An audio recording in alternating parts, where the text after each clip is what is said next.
वाला नहीं बनना चाहिए, बल्कि गुणग्राही बनो। जहां जाओ गुण को लेके आओ, वो गुण को त्याग दो वहीं पे। वो हमारे काम की चीज नहीं है। लेकिन अगर हम गुरु को भूल जाते हैं, एक पल के लिए भी पिसार देते हैं, तो गुरु हमारे से लाखों मील दूर हो जाता है। कबीर साहब ने तो कई सब संतों ने गुरु की महिमा गाई, क्योंकि गुरु बिन ज्ञान नहीं, ज्ञान बिन ध्यान नहीं, ध्यान बिन मुक्ति नहीं है जीव की। कहीं भी जाओ, असल तो दुनियादारी के संसार के कोई भी जो भी काम करना चाहते हैं, हमें गुरु का सहारा लेना पड़ता है। और शिष्य के लिए यह है कि शिष्य को चाहिए, शिष्य को गरज है गुरु से कुछ लेने की, गुरु को गरज शिष्य की नहीं है। लेकिन इस जमाने में तो गुरु शिष्यों के पीछे पीछे भागे फिरते हैं। मैंने कितने लोगों से ये पूछते हुए देखा, महाराजियों के समय की बात है, महाराजियों ने 2-3 को कह दिया कि तू भी नाम दिया कर, तू भी नाम दिया कर। तो एक आया आके महाराजियों के पास रोने लग गया। महाराज जी उनसे पूछने लगे, भाई क्यों रोता है, क्या बात है? बोला कि जी मेरे उसने चेल्लो खोज लियो। कहने का मतलब यह है कि गुरु आजकल चेलों को ढूंढते फिरते कि वो मेरा शिष्य बन जाए, वो मेरा शिष्य बन जाए। शिष्य को गरज होनी चाहिए, गुरु को नहीं। और इसीलिए ये धर्म भ्रष्ट होते जा रहे हैं। क्यों होते जा रहे हैं? कि गुरु जो हों उनको पकड़ पकड़ के लेके आते ताकि मेरा सिक्का चले, मेरा धर्म चले, मेरी नामवरी फैले।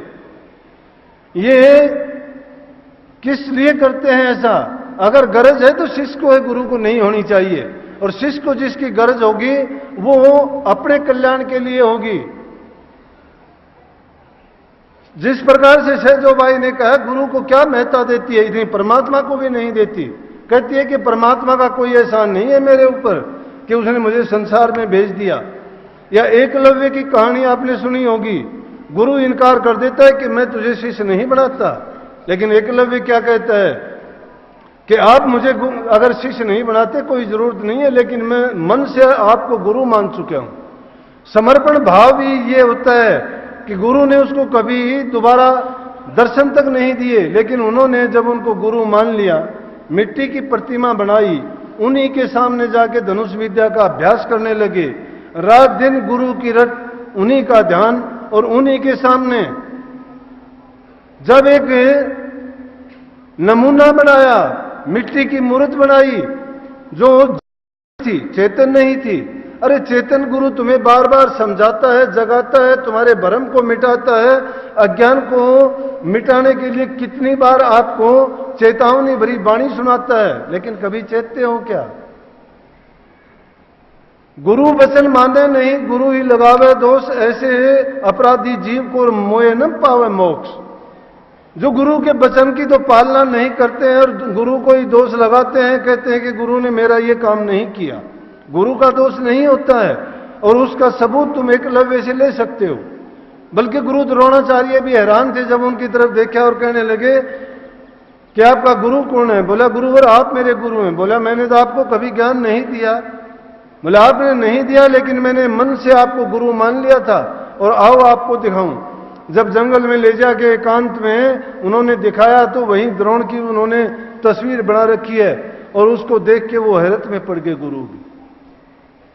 कबीर साहब तो कहते हैं कि शिष्य को ऐसा चाहिए कि गुरु को सर्वस्व दे, गुरु को ऐसा चाहिए कि शिष्य का कुछ नहीं ले। गुरु को तो ऐसा चाहिए कि शिष्य तो देगा, उसका ज्ञान नहीं है।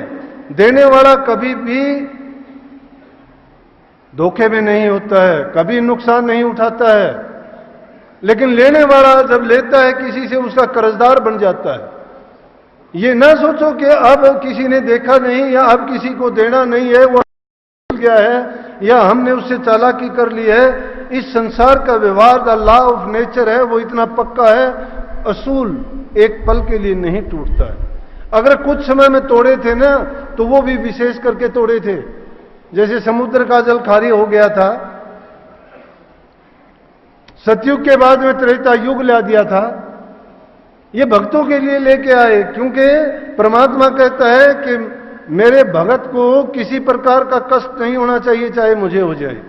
और वही भगत क्या कहते हैं, सहजबाई कहती है, राम तजूं पर गुरु ने बिसारूं, कि मैं राम को तज सकती हूं, गुरु को नहीं बिसार सकती।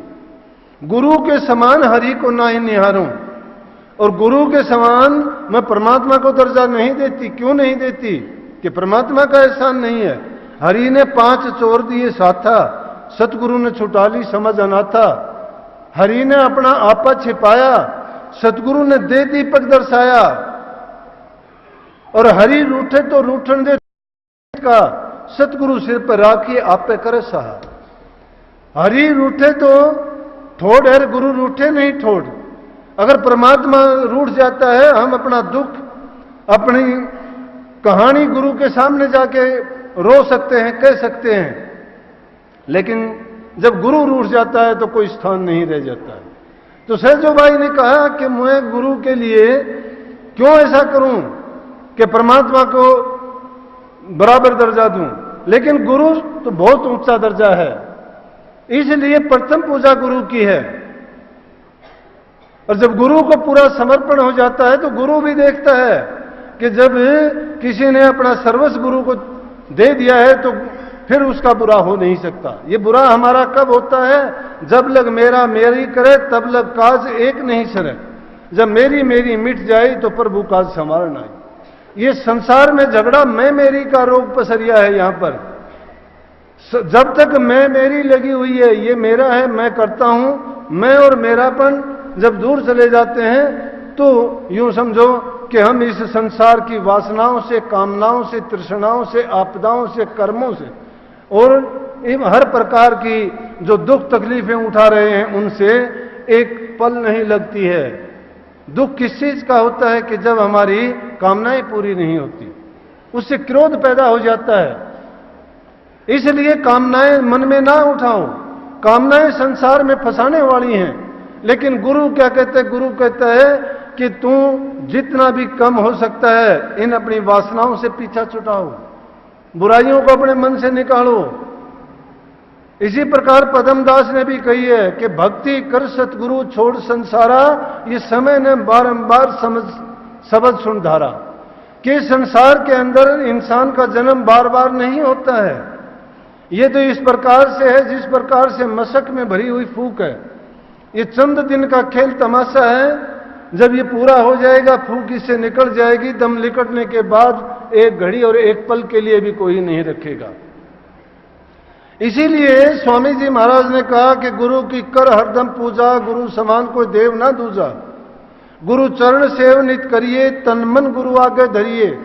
गुरु दरस करो आंखन से, गुरु बचन सुनो श्रवण से।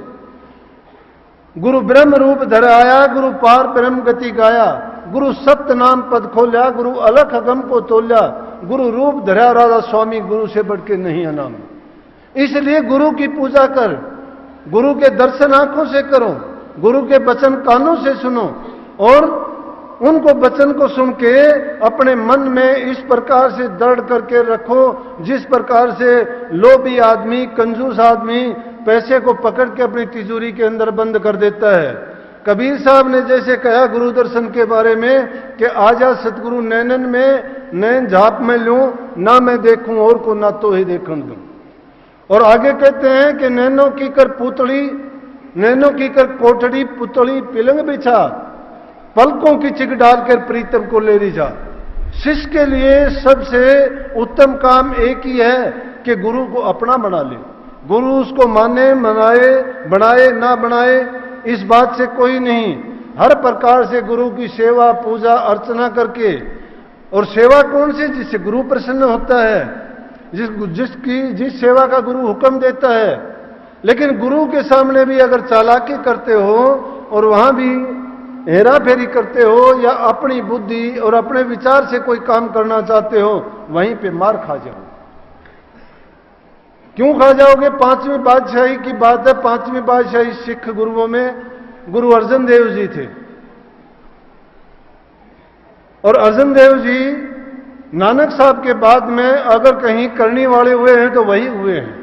ये नहीं कि बाकी नहीं हुए, लेकिन नानक साहब का तो कहना ही क्या है, बीच के जो गुरु हुए या 9 गुरु और हुए, उनमें अगर सबसे ज्यादा नाम लिया जाता है तो अर्जुन साहब का लिया जाता है।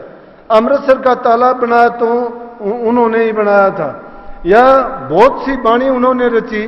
ग्रंथ साहब को पूरा उनका काम करने वाले वही थे। तो उसके समय की बात है कि दरबार में एक सिख रहता था, सिख सेवक को ही कहते हैं। वो सेवक दरबार में रहता था, आराम से खाता पीता, सेवा करता नहीं था, गुरु गुरु करता रहता था। दूसरे सेवक उसको कहते हैं कि भाई आप सेवा तो करते नहीं हो, कोई भी खाते हो गुरु के दर का, गुरु के घर का, क्या पर ये कर्जा नहीं मरता? क्या आप भी कोई सेवा किया करो? बोला कि आप कौन होते हो मुझे कहने वाले? सेवा का काम अगर गुरु मुझे कहेंगे मैं उस दिन सेवा कर लूंगा। गुरु महाराज तो मुझे कहते नहीं, आप लोग कहते हो। लेकिन जब सेवादार कोई किसी को सेवा देता है, सेवा का मौका देता है, उसको तो अपना भाग सराहना चाहिए, धन्य कहना चाहिए कि मुझे गुरु के घर की सेवा मिली है, या मुझे गुरु से कोई वचन मिला है, मेरा सौभाग्य जगह है कि मुझे गुरु ने कुछ करने के लिए दिया है, कुछ करने के लिए कहा है। अरे गुरु तो तुम्हारे कर्म काटता है, किस बहाने से काटता है गुरु जानता है। किसी का धन का दान लेके काटता है, किसी की सेवा लेके काटता है, किसी को भजन के माध्यम से कटवाता है, किसी को कहता है कि तुम सुमन करो, या किसी को और किसी परोपकार के काम में लगा के करवाता है। शिष्य नहीं समझता, जीव नहीं समझता है। लेकिन जो ऐसे जीव होते हैं वो चालाकी करते हैं, लेकिन वहां चालाकी नहीं चलती। वो बात फैलते फैलते गुरु महाराज के पास भी गई। आप एक सवाल उठा सकते हो कि गुरु महाराज को पता ही नहीं था क्या? अरे पता होता भी है तो गुरु किसी का भेद नहीं खोलता है। वो सोचता है कि कभी ना कभी ये देख के सुन के अपने आप समझ जाएगा और इस रास्ते को छोड़ देगा।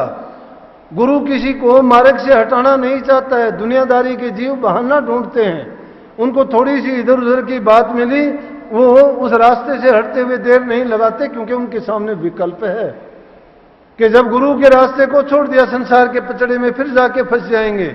लेकिन गुरु तो इस संसार के जीवों पर दया करने के लिए आते हैं, उनके कल्याण के लिए आते हैं, उनका अपना काम कोई नहीं होता।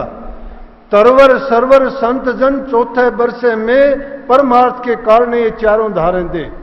ये चीजें जिस प्रकार संसार में परोपकार और दूसरे की भलाई करने के लिए आते हैं, गुरु भी संसार में जो 84 लाख में जीव बंधन में पड़ा हुआ है उनको मुक्त करने के लिए प्रकट होते हैं। उनका ना कोई स्वार्थ होता है ना कोई काम होता है।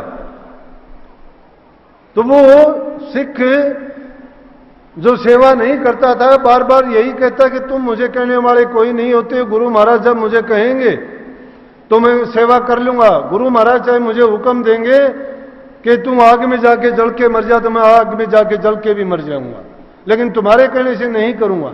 जब गुरु महाराज के पास ये बात पहुंची, संगत बैठी हुई थी, दरबार लगा हुआ था और सब में बैठे बैठे एक दिन फिर गुरु महाराज ने कह ही दिया कि भाई आप सेवा नहीं करते हो। बोले हाथ जोड़ के खड़ा हुआ बड़ी दीनता से। ऐसे लोगों में चपलता चालाकी और बोलने के शब्दों का शब्दजाल होता है। बड़े प्यार से बोला कि गुरु महाराज आप मुझे हुक्म दें तो मैं कुछ भी करने के लिए तैयार हूं। बोला कि कुछ भी क्या करेगा? बोला जी आप तो मुझे जलने के लिए कहते हो तो मैं जल के भी मर जाऊंगा। अब गुरु महाराज जानते थे, वो मन की समझते थे। अरे जो सब कुछ जानते हैं, संत सभी वा घर से आवे, नाम भेजते जीव चितावे, जो चेते तिस ले पहुंचावे, जीवन भेद ले जो मान्य कहना, उसको फिर सुख दुख नहीं सहना। लेकिन गुरु को मानस से जानते ते नर कहिए अंध, दुखी होए संसार में आ गई यम का फन। गुरु को मानस से जानते चरना मत को पान। गुरु को मानस जानते हैं तेन नर के जाएंगे जन्म जन्म होत स्वान। गुरु को तुम मानस मत जानो, स्वामी जी महाराज कहते हैं वो है सतपुरुष की जान। सतपुरुष की जान क्यों है कि शब्द की कमाई की है, उस घर से आए हैं, उस पार ब्रह्म से आए हैं, वो उस सतपुरुष का हुक्म लेके आए हैं। जो सतगुरु काम करता है वो ब्रह्मा के बस के काम नहीं है, उसका काम तो एक निमित्त है, रचना करेगा। ब्रह्मा जी कल्याण नहीं कर सकते, लाख पूजा करो। संसारी लोग करते हैं, चाहते हैं, लेकिन जिनको कल्याण की जरूरत है बेसिक ब्रह्मा जी की पूजा ना करो। ब्रह्मा जी ने तो जो झूठ बोला था उसके कारण उनकी तो आजकल कहीं प्रतिमा भी नहीं लगती है। अगर विष्णु जी की लाख पूजा करो, विष्णु जी खुद कर्म के बंधन में आके कितनी बार उन्होंने कितने लोगों का, कितने राक्षसों का संहार किया।